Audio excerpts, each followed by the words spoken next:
We are at Collegetown Plaza to take a look at studio apartment 6J. Let's go on in. We enter through the kitchen. You can see the refrigerator, the sink, the microwave, the stove and oven.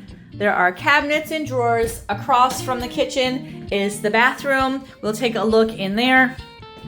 The bathroom has that tub shower with the sliding door. There is the vanity that does open underneath the sink. You can see the toilet. There's a towel bar, large mirror, and the small medicine cabinet at the right-hand side that does open for some storage of small items in the bathroom.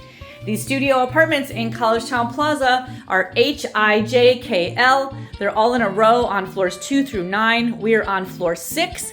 We are in a J apartment, so that would be HIJ. That is the middle one in the bank of 5 studio apartments in a row. Here's the closet. So the apartment sizes will all be the same for the studios. They alternate whether the kitchen is on the right or left. You can see the furnishings. There's our dining table and chair. There's the bookshelf, the desk and chair.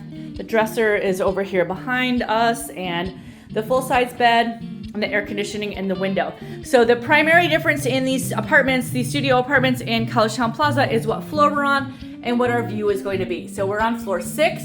This is a high floor, so we have some nice valley views.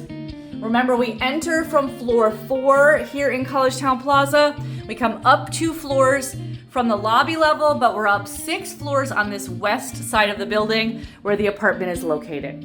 So Collegetown Plaza, apartment 6J, a studio apartment here at 111 Dryden Road.